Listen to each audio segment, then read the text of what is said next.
नमस्कार। जन चौक के कैसा रहा आज का दिन में आप दर्शकों का स्वागत है। आज कुछ महत्वपूर्ण घटनाएँ हैं जिस पे हम लोग सिलसिलेवार बातचीत करेंगे और जो महत्वपूर्ण घटनाएँ हैं उसमें एक है कि हमारे प्रधानमंत्री नरेंद्र मोदी जी इसमें जापान की यात्रा पे हैं। टोक्यो में आज उन्होंने कई कार्यक्रमों में हिस्सा लिया जिसमें कि सबसे महत्वपूर्ण था जो उद्योगपति वहाँ के कॉर्पोरेट्स हैं, उनके साथ उनकी बैठक हुई है, जिसमें कि हमारे विदेश मंत्री और रक्षा सलाहकार भी शामिल थे और कई जो है उद्योगों के चीफ्स और व्यापारिक संगठनों के जो शीर्ष नेतृत्व है, उनके साथ उनकी मुलाकात हुई है और उन्होंने नारा भी दिया है कि मेक इन इंडिया भारत में आप बनाइए और दुनिया को यहाँ से बेचिए, निर्यात करिए, यहाँ इसको हब बनाइए। और कहीं न कहीं क्वेड जिसमें कि आप सबको पता है कि इसमें अमेरिका के नेतृत्व में जापान, भारत, ऑस्ट्रेलिया ये एशिया प्रशांत क्षेत्र के लिए का जो एक नेतृत्व है पिछले 14 महीनों में इसकी 4 बैठकें हो चुकी हैं। और कहीं न कहीं से जो विशेषज्ञों की राय है कि इस ये एक अमेरिका के लिए अपना एक कहा जाए कि एशिया के क्षेत्र में अपने प्रभुत्व को जो घटता प्रभुत्व है, उसको बरकरार रखने के लिए और जो उसके सामने सबसे बड़ी चुनौती है, चीन, उसको उसके बरक्स एक ऐसे लोगों को वो ढूँढ रहा है, पार्टनर्स बना रहा है, एलाइड बना रहा है, जो कि आने वाले मतलब समय में उसकी जो है, उसकी मुश्किलों को कम करे और चीन की मुश्किलों को बढ़ाए। तो जहाँ हम लोग सब लोग जानते हैं कि चीन दुनिया का मैन्युफैक्चरर है। इसमें जो है कहा जाए कि सबका घर है, आवास है। करीब दुनिया का 30% मैन्युफैक्चरिंग टोटल मैन्युफैक्चरिंग कहा जाता है कि इसमें चीन में के ज़रिए हो रहा है। जबकि अमेरिका जिसको नंबर 1 इकॉनमी है, वो अप्रॉक्सिमेटली 16% 16% उसकी हिस्सेदारी है दुनिया में। और जापान की करीब 7% है, भारत की 3% है या ऑस्ट्रेलिया की भी उसी लिहाज से इसी के आसपास है। तो उस लिहाज से देखें तो कहीं न कहीं और चीन मज़े की बात ये है कि चीन ही जो है इन चारों देशों का सबसे बड़ा ट्रेडिंग पार्टनर है। तो इस लिहाज से आप ऐसे देश को कंटेन करने के लिए क्वाड का निर्माण अब तो ये पूरी जग ज़ाहिर-सी बात है। तो ये इसका क्या महत्व होगा और क्या क्या इसमें जो है भारत और ख़ास तौर पे जापान ऑस्ट्रेलिया को आप एक अब वैसे वहाँ नए प्रधानमंत्री बने हैं और ये एक जो पिछले प्रधानमंत्री थे, उनकी तुलना में इनका रुख क्या होने वाला है, अभी स्पष्ट हमें अभी सामने पता चलेगा क्योंकि चीन से भी जो है ऑस्ट्रेलिया के रिश्ते बहुत गहरे थे। लेकिन अभी इस बीच में पिछले 1-2 सालों से मॉरिसन और जो है इनकी कोयला के आयात पे इन्होंने रोक लगाई और उसके बाद काफ़ी सारी चीज़ें हुई हैं, जिससे कि तनातनी बढ़ी है। अभी सबमरीन उन्होंने खरीदा है अमेरिका से। तो कहीं न कहीं से एक तरह से एक कहा जाए कि जो पॉइंट है जहाँ पे संघर्ष का बिंदु है वो कहीं न कहीं ऑस्ट्रेलिया से ज़्यादा बातचीत में हम लोग देखते हैं उसमें सेट होता है। लेकिन जापान एक लॉन्ग टर्म कहा जाए कि बहुत समय से चीन के साथ उसके साथ संबंध रहे हैं, चाहे भले युद्ध का रहा हो टेरिटरी ऑक्यूपाई किया हो और दूसरी तरफ पड़ोस में भारत है। तो ये 2 बड़े देश हैं, आपकी तीसरी और 5वीं इकॉनमी के रूप में जापान और भारत है और टेरिटोरियल के लिहाज से अगर देखें तो लंबाई के लिहाज से देखें तो भारत का बहुत बड़ी सीमा जो है चीन के साथ जुड़ती है। तो ये एक ऐसा मौका है जिसमें कि भारत एक बार्गेनिंग के लिए या अपनी जो है पहुँच को बढ़ाने के लिए कोशिश कर रहा है, लेकिन कहीं न कहीं उसको एक ऐसे क्या हम अमेरिका एक नए यूक्रेन को तलाश रहा है एशिया के अंदर? एक सवाल ये बना हुआ है। दूसरा हमारे पास मुद्दा है आज अ, अभी पिछले कुछ दिनों पहले हैदराबाद के में जो एनकाउंटर हुआ था एक्स्ट्रा मतलब उसको कहा जाता है कि जो है जुडिशियल किलिंग हुई है जिसको कि सुप्रीम कोर्ट ने घोषित किया है और उसके बारे में हमारे जेपी सिंह जी जो कानून के एक्सपर्ट हैं वो अपनी बात बताएंगे कि जो है किस तरह से हम अनायास ही एक मध्य वर्ग जो है भारत का एक मध्य वर्ग बड़ा हिस्सा जो है इस तरह के कि इंस्टेंट जस्टिस के नाम पर किसी को भी मार दिया या उसकी पूरी जुडिशियल इंक्वायरी नहीं हुई, पता नहीं हुआ कि वो सच में उसका जो है अभियुक्त था कि नहीं था, जिसको कि आज देखने में लग रहा है। तो एक इस पे बात करेंगे। इसके साथ ही घटनाएँ अभी बीच में बहुत तेज़ी से बिहार में बहुत तेज़ी से हो रही हैं। अगर आप देखेंगे तो अभी जानकारी मिल रही है कि नीतीश कुमार ने अपने सभी जो है पार्टी के विधायकों को अगले 3 दिनों तक पटना में बने रहने के लिए कहा है।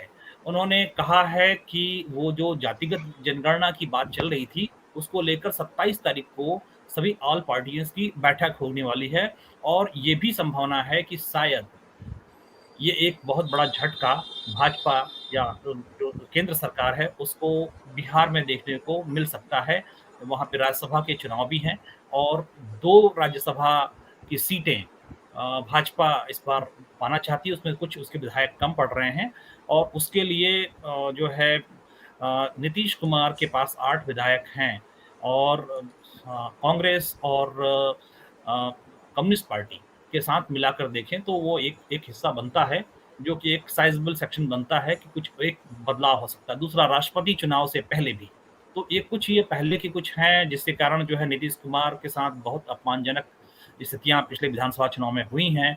एक अच्छा खासा उनके पास जनाधार उनके पास अपना विधानसभा के अंदर था जिसको कि किस तरह से कटौती करके भाजपा ने खुल्लम-खुल्ला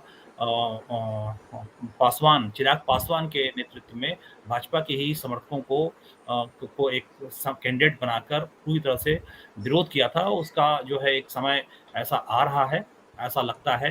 तो ये बहुत देखने के लिए दिलचस्प होगा अगले 3-4 दिनों में राजनीतिक घटनाक्रम में क्योंकि बिहार में अगर जातिगत जनगणना होती है, तो उसका प्रभाव निश्चित रूप से एक जो है उसमें स्टैंड लेना पड़ेगा भाजपा को क्योंकि अगर-मगर नहीं चलेगा उसमें और साफ-साफ आपको लेना पड़ेगा और अगर उसमें फँसते हैं, तो उत्तर प्रदेश, मध्य प्रदेश, राजस्थान, छत्तीसगढ़ से लेके तमाम राज्य हैं जिस पे कि सीधा-सीधा असर पड़ेगा या कह सकते हैं कि बहुत बड़ा एक राजनीतिक उलटफेर इसमें आप देखने को मिल सकता है।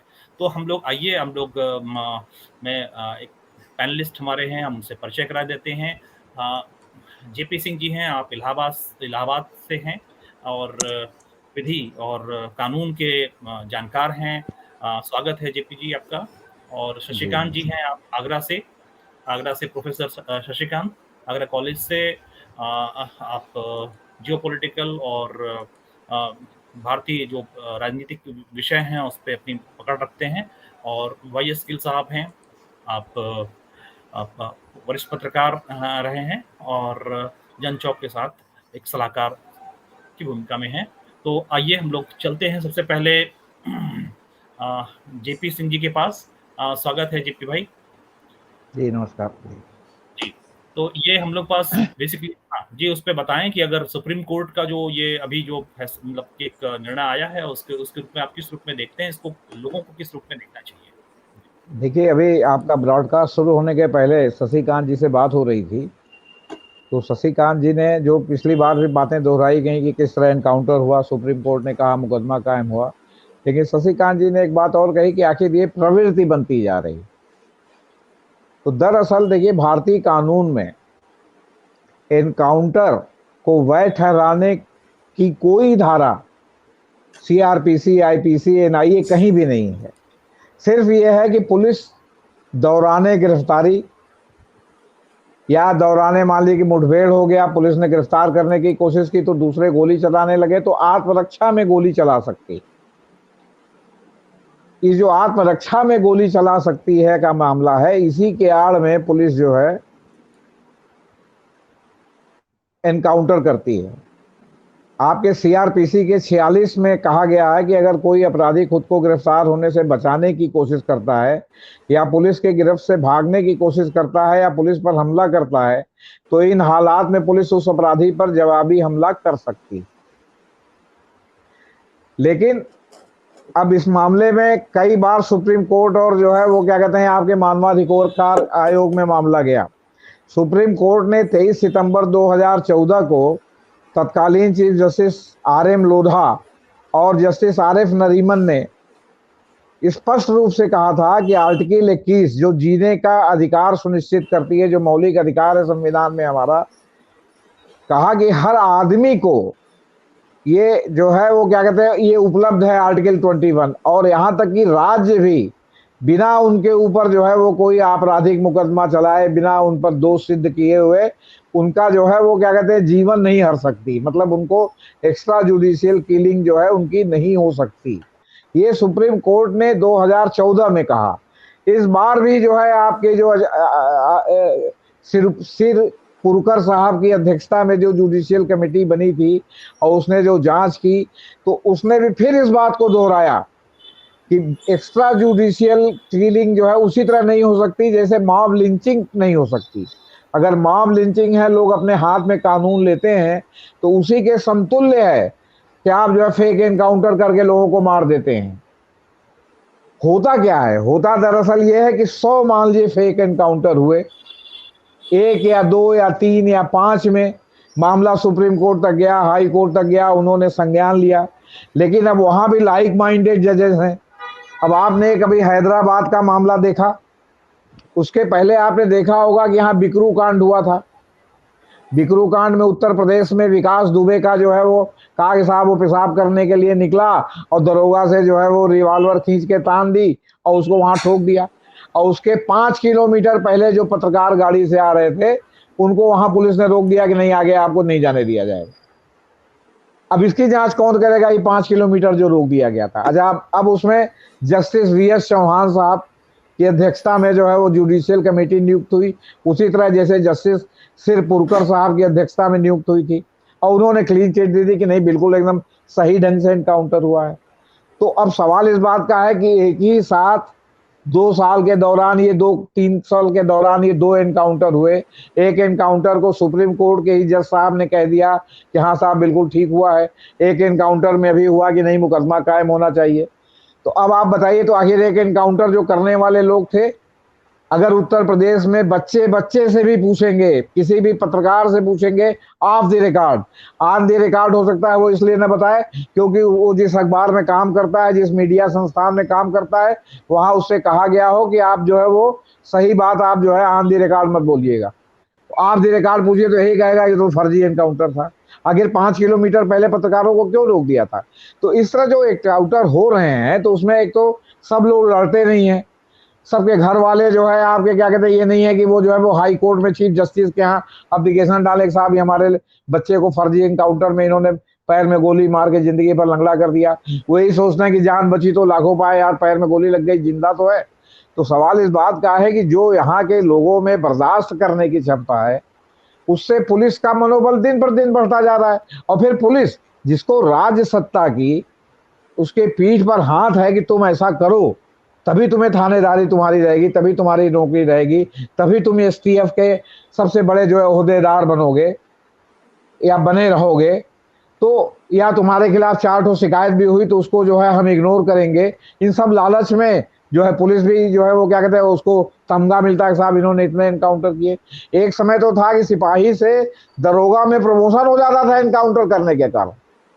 ये तो बाद में उसके ऊपर उत्तर प्रदेश में रोक लगी थी, वरना ये हो गया था कि आप जितने लोगों को मारेंगे उतना आपको इंक्रीमेंट मिलेगा, उतना आपका तमगा बढ़ेगा।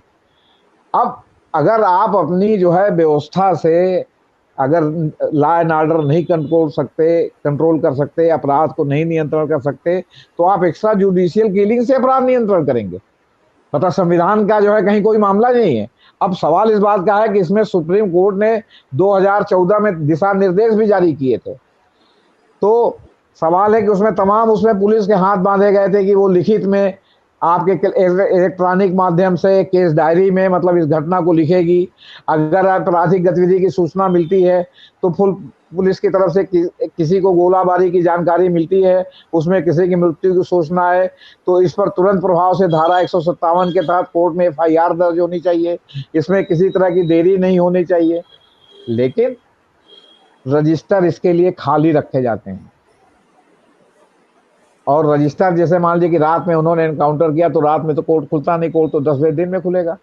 तब तक स्टोरी कुक अप करने में जो है कोई प्रॉब्लम नहीं होती।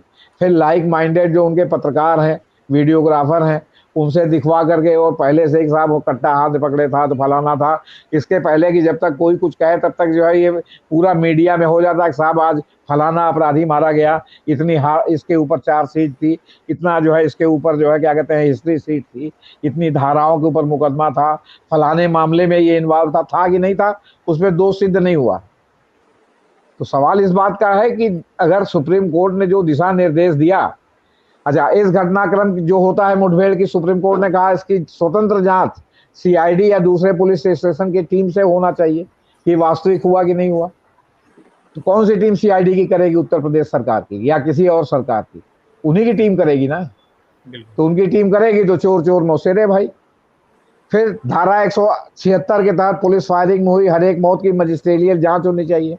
अब मजिस्ट्रेट हर एक की जांच होती है, मजिस्ट्रेट साहब एक सूचना निकलवाते हैं कि जिसको भी इस संबंध में कोई जानकारी हो वो आगे कोर्ट में जो है मजिस्ट्रेट के सामने ये बयान दे कि साहब उसको जो है इसके बारे में क्या जानकारी है। आप हमको बताइए कि जिसको पुलिस ने मारा है और अगर उसके साथ पीयूसीएल या इस तरह के मानवाधिकार के लोग नहीं हैं तो उसकी हैसियत है कि स्वतंत्र रूप से मजिस्ट्रेट के सामने जाके बता दे कि हाँ साहब पुलिस वालों ने मारा है।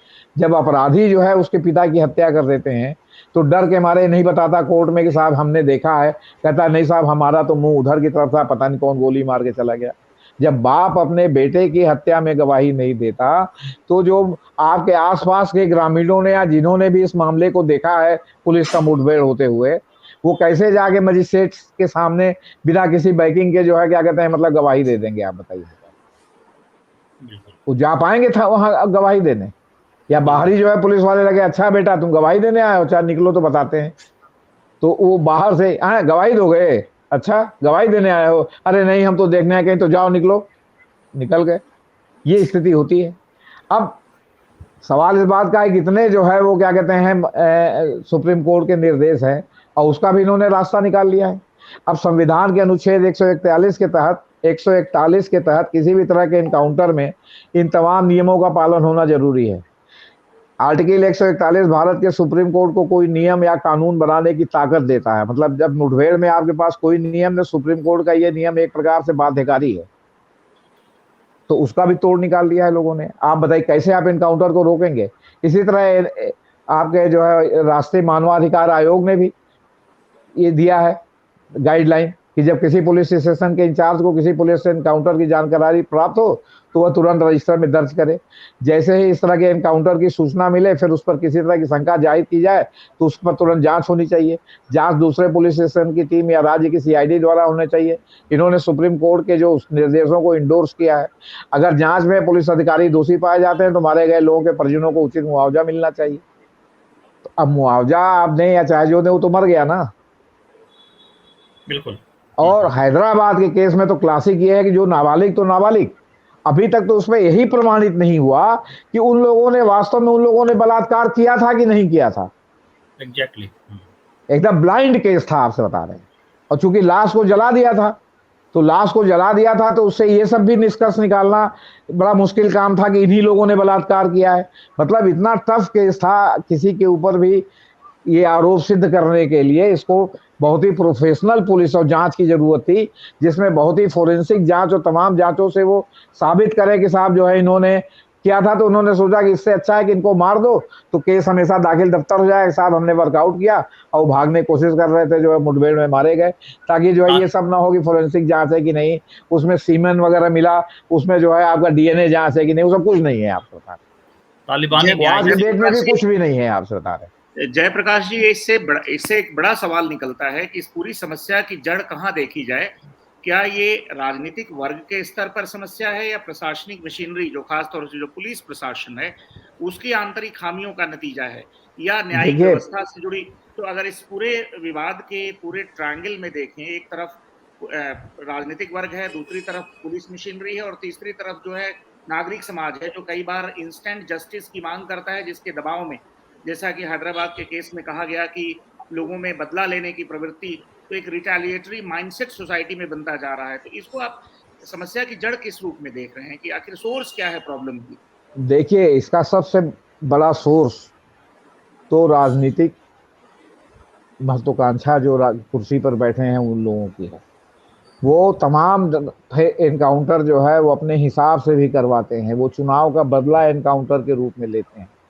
क्योंकि ऐसा तो है नहीं कि सारे अपराधी किसी एक दल के साथ हों, अपने अपने हिसाब से सारे में बटे रहते हैं।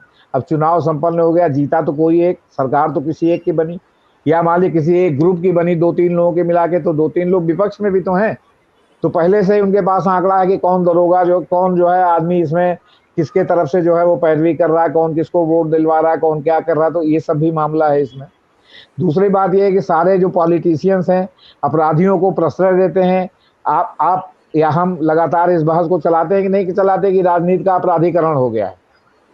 तो जो राजनीति का अपराधीकरण हो गया है, तो उस अपराधी में आपके अपराधी और हमारे अपराधी अलग अलग हैं। आपके जो अपराधी हैं उन्होंने जघन्य से जघन्य कार्य किया हो, आप सत्ता में हैं तो पवित्र हैं, और हमारे साथ जो अपराधी हैं, हम सत्ता में नहीं है तो वो जो है वो क्या कहते हैं, मतलब निहायत अपवित्र है। जब उत्तर प्रदेश में ही देखिए, आप उत्तर प्रदेश में धनंजय सिंह के खिलाफ देखिए, कभी बुलडोजर चला, विनीत सिंह के खिलाफ कभी बुलडोजर चला, करवरिया परिवार के खिलाफ कभी बुलडोजर चला, ब्रिजेश सिंह के खिलाफ कभी बुलडोजर चला। उत्तर प्रदेश में मुख्तार अंसारी पे बुलडोजर चलता है।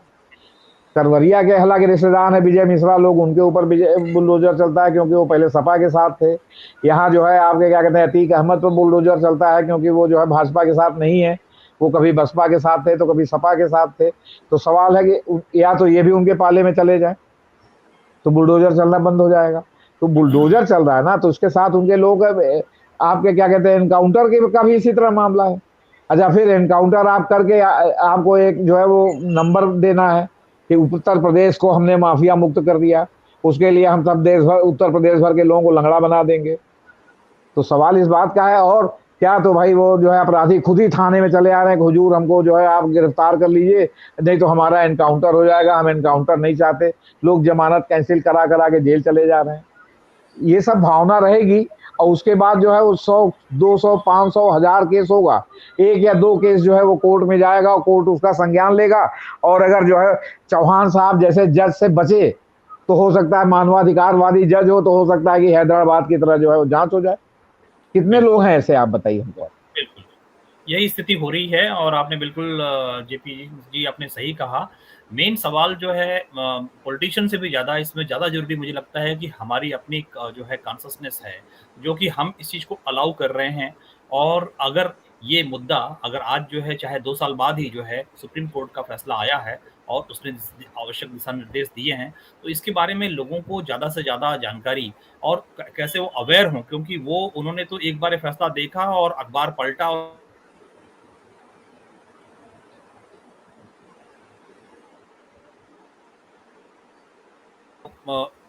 स्थितियाँ फिर जो है हमारे पास वो फिर किसी किसी तीसरे आदमी के साथ ऐसा होता है। हम लोग अभी दूसरे मुद्दे पे हम लोग जो बात कर रहे थे, उस पे हम चर्चा को जारी रखते हैं। क्वाड की बैठक है जो बहुत ही इम्पोर्टेंट इसमें चल रही है, आज होनी है। आज आज मतलब बेसिकली आज तो पहुँच जाएँगे बाकी सभी लोग और कल उसकी जो है एक तरह से बैठक होगी, जिस पे कि हम लोगों ने पहले बात कर चुके हैं। तो शशिकांत जी, मैं आपसे जानना चाहता हूँ कि आपको क्या किस रूप में लगता है कि ये क्वाड का जो पूरी संरचना है और अभी जो खास तौर पे यूक्रेन संघर्ष के बाद, ये क्या भूमिका में अमेरिका और सबकी अपनी पोजीशनिंग किस तरह से है, देख पा रहे हैं और उसमें भारत अपनी पोजीशन किस तरह से रख पाएगा? अनम्यूट कर लें। हाँ, ये महत्वपूर्ण बैठक है, खासतौर से जो रूस और यूक्रेन युद्ध के बाद वैश्विक जो जियो स्ट्रेटेजिक पोजिशनिंग कहिए या जो सब विभिन्न समूहों का जो ध्रुवीकरण हो रहा है, नए नए समूह बन रहे हैं, उस दृष्टि से महत्वपूर्ण है। और इसमें वास्तव में अगर कहा जाए तो इन सारी बैठकों में रियल जो फॉरेन पॉलिसी की टेस्टिंग है वो भारत की होने वाली है, क्योंकि भारत के जिस तरीके से सामरिक हित एक तरफ रूस के साथ जुड़े हुए हैं और दूसरी तरफ हाल के दिनों में, यद्यपि क्वाड का निर्माण 2007 में ही हो गया था, लेकिन इसकी प्रमुखता खास तौर से भारत और चीन के बीच में पिछले दिनों में हमने देखा कि जिस तरीके से तनाव बढ़ा और उसके बाद उस पूरे अवसर का फायदा उठाने के लिए आप देखते हैं कि अमेरिका, ऑस्ट्रेलिया, जापान ये सब भारत को अपने ग्रुप में शामिल करने की कोशिश करते हैं। और इस दृष्टि से यह भी महत्वपूर्ण है कि ये दोनों बड़े समूह, अगर हम अंतर्राष्ट्रीय स्तर पर देखें तो एक किस्म का ध्रुवीकरण दिखाई दे रहा है, जहाँ की एक तरफ रूस, चीन और कुछ देश हैं और दूसरी तरफ अमेरिका के नेतृत्व में ये वेस्टर्न कंट्रीज के काफी हैं, जापान और ऑस्ट्रेलिया सहित। तो ऐसे में महत्वपूर्ण हो गया है भारत के लिए पोजीशनिंग करना कि वो अपनी आर्थिक और सामरिक साझेदारी का जो बल है वो किस ओर देता है। अभी तक की भारत की रणनीतिक समझ एक दृष्टि से सही है, जहां की दोनों ध्रुवों के बीच में, और उसको कहा जाए कि एक बहुत ही समझदारीपूर्ण निर्णय है कि अभी इन्होंने आउटराइटली यूक्रेन के ऊपर रूस का जो हमला है, जिसको कि पश्चिमी देश लगातार ये चाहते रहे हैं कि उसकी भारत के द्वारा निंदा की जाए, लेकिन भारत ने आउटराइटली कंडेमेशन नहीं किया है और एक बहुत ही सोचा समझा अपना स्टैंड लिया है। महत्वपूर्ण यही है कि इस पूरे विवाद के दौरान हमने देखा कि जिस प्रकार से भारत एक किस्म का केंद्र बन गया था, जहां तमाम बड़े नेता आए और उनकी पूरी कोशिश थी कि भारत पश्चिमी ध्रुवों के जो रूस विरोधी गुट है उसमें शामिल हो जाए। भारत ने अपने आप को आइसोलेट रखा। अभी हाल के दिनों में क्वाड की बैठक के समानांतर एक बैठक होने जा रही है, जिसमें कि यूएस ने भारत को $500 मिलियन के असिस्टेंस का प्रस्ताव रखा है, जो कि रक्षा के लिए, और पूरी अमेरिकी लॉबी की ये कोशिश है कि भारत की रूस पर जो सामरिक निर्भरता है वो लगातार कम हो, और उनके द्वारा इस प्रकार के प्रत्यक्ष और प्रच्छन्न आश्वासन भी दिए जा रहे हैं। और यही नहीं बल्कि आर्थिक साझेदारी की दृष्टि से भी इंडो पैसिफिक कंट्रीज को लेकर के अभी अमेरिका ने हाल फिलहाल में ही एक ट्रेड पैक्ट भी साइन किया है। तो ये देखना महत्वपूर्ण होगा कि ये जो जिस प्रकार की धुरियां मौजूदा युद्ध के बाद जो उभर रही हैं, उसमें भारत अपनी रणनीतिक समझदारी का प्रयोग कैसे करता है। आर्थिक दृष्टि से भी, सांस्कृतिक दृष्टि से भी, ये हम सभी जानते हैं कि भारत का चीन के साथ भी ट्रेड रिलेशंस ग्रेजुअली डीपेन हो रहे हैं। बॉर्डर कॉन्फ्लिक्ट्स के बावजूद भारत और चीन के बीच में जो ट्रेड का रिश्ता है, व्यापारिक रिश्ते हैं, उनमें बढ़ोतरी हुई है। लेकिन अमेरिका और उसके साथ के पश्चिमी देशों की लगातार कोशिश है कि भारत को एक महत्वपूर्ण एक स्ट्रैटेजिक टूल के रूप में इस्तेमाल करें। यहाँ महत्वपूर्ण है कि भारत की जो लीडरशिप है वो अपनी मैच्योरिटी कैसे शो करती है, और खासतौर से जो फॉरेन पॉलिसी में अपनी पॉलिसी ऑटोनॉमी है, अपनी स्वायत्तता। आज के दौर में किसी भी वैदेशिक संबंध के पूर्णतः स्वतंत्र रहने की बात नहीं की जा सकती, लेकिन हम स्वायत्तता की बात कर सकते हैं, ऑटोनॉमी की बात कर सकते हैं।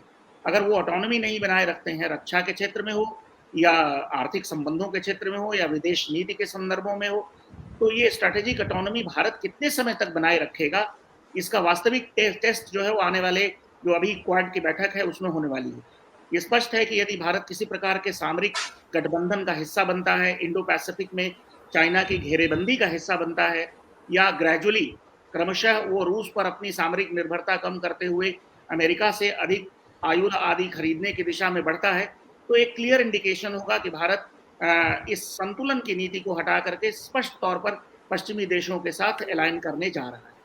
तो ये देखना होगा, और उससे भारत की स्थिति और ज्यादा वल्नरेबल होगी। मेरी आवाज आ रही है? चली गई क्या शशिकांत जी की? नहीं, नहीं, आ तो मेरी रही आवाज है, आ रही है। आ रही। तो ये महत्वपूर्ण है कि ये भारत जो है वो अपनी पोजीशनिंग कैसे करता है, क्योंकि दबाव तो होंगे अंतर्राष्ट्रीय क्षेत्र में। प्रत्येक धुरी, शक्ति की कोई भी धुरी अपने समूह को बड़ा करने की लगातार कोशिश करती है, उसको विस्तार करने की कोशिश करती है। भारत अब स्वयं के हित को, राष्ट्रीय हित को केंद्र में रखते हुए किस प्रकार से अपनी स्वायत्तता और स्वतंत्रता, सामरिक भी और विदेश नीति की भी और आर्थिक क्षेत्र में भी बनाए रखता है, ये देखना महत्वपूर्ण होगा। यदि भारत किसी ऐसे पश्चिमी पूंजीवादी देशों के धुरी को ज्वाइन करते हुए, उसका हिस्सा बनते हुए, या किसी सामरिक धुरी का हिस्सा बनते हुए चीन और रूस की घेरेबंदी का अगर पार्ट बनता है, तो जाहिर सी बात है इसका क्लियर इंडिकेशन होगा कि भारत अपनी नीतिगत स्वायत्तता और स्वतंत्रता क्रमशः पश्चिमी दबाव में खो रहा है। बिल्कुल। गिल साहब, आपसे भी ये सवाल इसी पे आगे एक बढ़ के ये पूछा सकता है कि ये जो क्वाड है, ये बनाया तो गया है एशिया प्रशांत में बेसिकली आपको अमेरिका के साथ एक दोस्ताना रिश्ते को और यहाँ पे शांति और स्टेबिलिटी को एशिया क्षेत्र में करने के लिए इसका घोषित लक्ष्य तो इस रूप में ये है। लेकिन ऐसा लगता है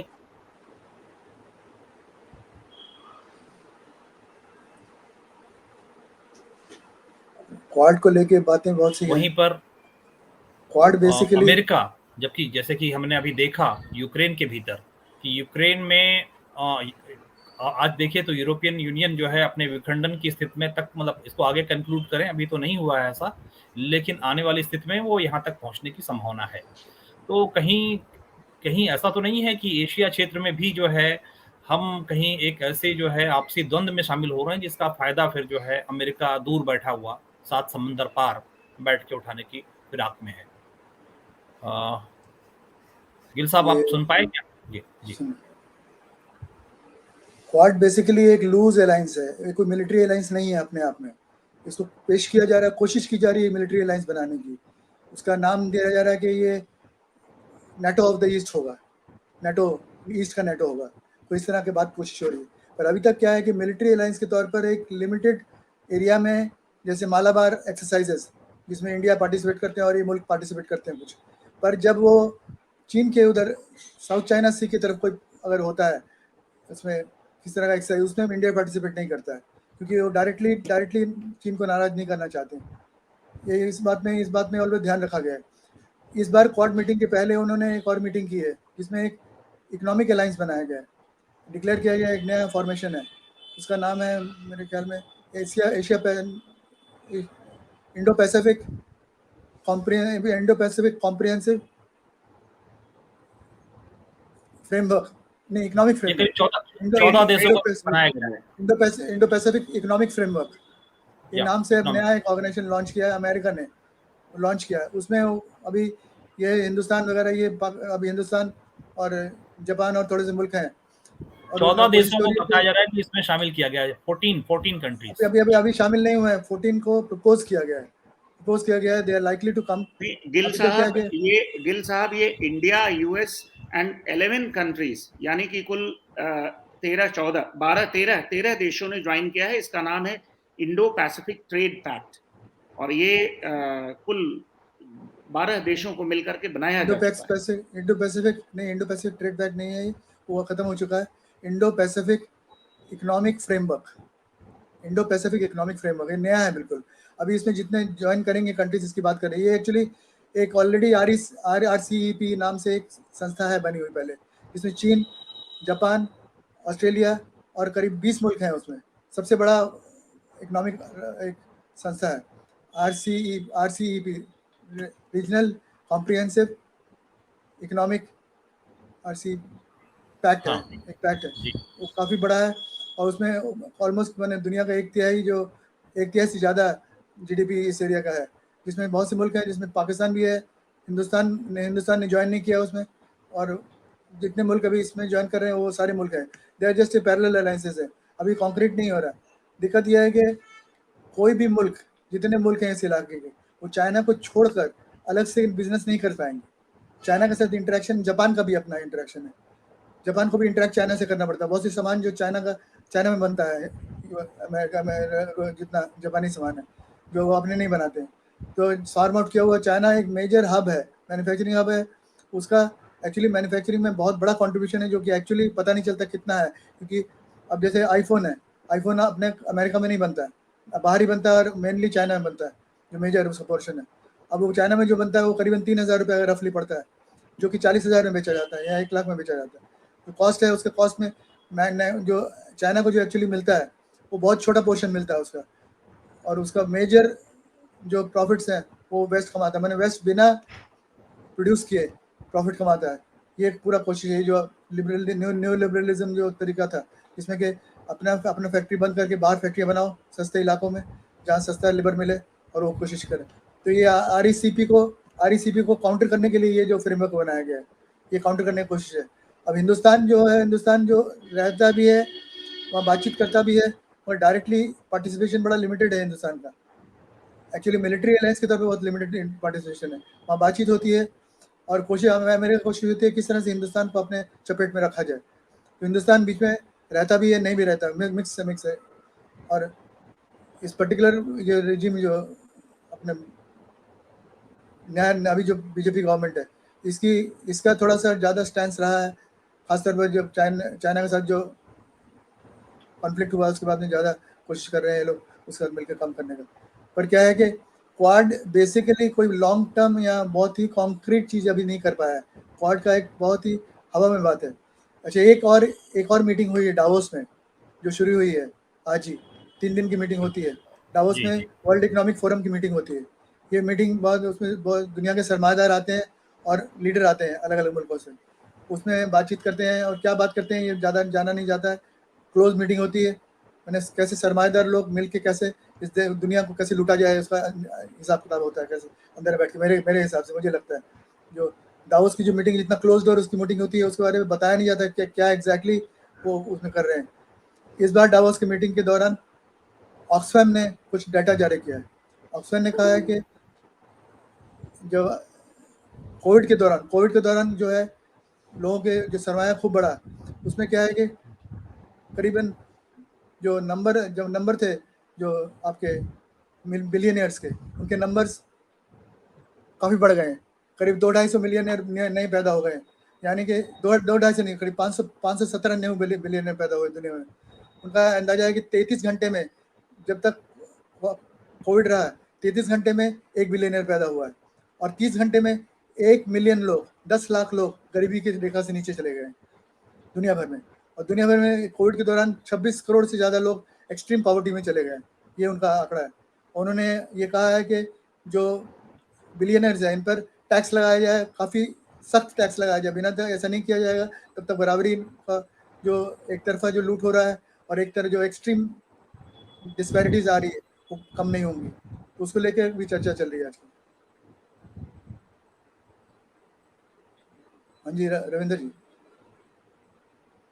रविंदर जी शायद फिर उनको सुना नहीं दे रहा मुझे। शशिकांत जी, आप कुछ?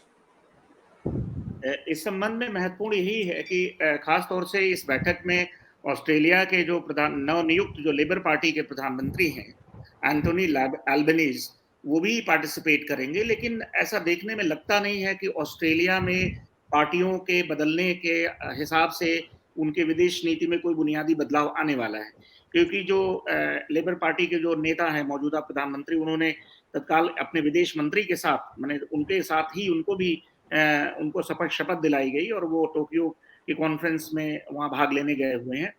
तो उन्होंने ये कहा है कि हमारा चीन के साथ संबंध जो है वो डिफिकल्ट होने वाला है, ये बात इस्तेमाल किया उन्होंने। और तो मुख्य रूप से चीन के संबंध में उन्होंने जो कहा कि it is China that has changed, not Australia, and Australia should always stand up for our values and will do so in a government that I lead. And the relationship between Australia and China will remain a difficult one, यानी कि मुश्किल रहेगा। तो ये महत्वपूर्ण है कि राजनीतिक नेतृत्व में बदलाव के साथ जो नीतिगत विदेश नीति में जो बदलाव है उनमें कोई बुनियादी बदलाव देखने की संभावना नहीं है। और जी, महत्वपूर्ण यही होगा, भारत के लिए एक रियल टेस्ट है कि भारत अमेरिकी दबाव, ऑस्ट्रेलिया के दबाव और उनकी जो इंडो पैसिफिक में चालबाजियां हैं पश्चिमी देशों की, उनके सापेक्ष भारत अपनी सुरक्षा की आवश्यकताएं और अपनी स्वायत्तता को किस तरीके से कैलिब्रेट करता है। ये this is more than any other country, this is a बिल्कुल, test for India's foreign policy. बिल्कुल। अभी तक तो भारत ने जो है यूक्रेन के संबंध में इसको काफ़ी जो है टाइट रोप पे चलते हुए अपनी एक विदेश नीति में ख़ास तौर पर एक कुशलता दिखाई है। अभी देखना है कि इस दबाव को जैसे ये एशिया प्रशांत क्षेत्र में बढ़ेगा, तो उसमें किस भूमिका में हम निकल के आते हैं, ये एक प्रश्न है। मेरे साथ एक समस्या है कि मेरा आज नेटवर्क लगातार खराब हो रहा है, तो किसी भी पल में जो है ये फिर चला जाएगा। तो हम लोगों ने आज बातचीत तो अपनी समय पे कर ली है। बिहार के चर्चा पे जो हम लोगों ने कही थी कि जेडीयू के द्वारा जो है नया विकास एक पूरा तरह से एक पैटर्न चेंज होने वाला है अगले 3-4 दिनों में, तो इसको हम लोगों को देखना होगा बहुत ही कीनली।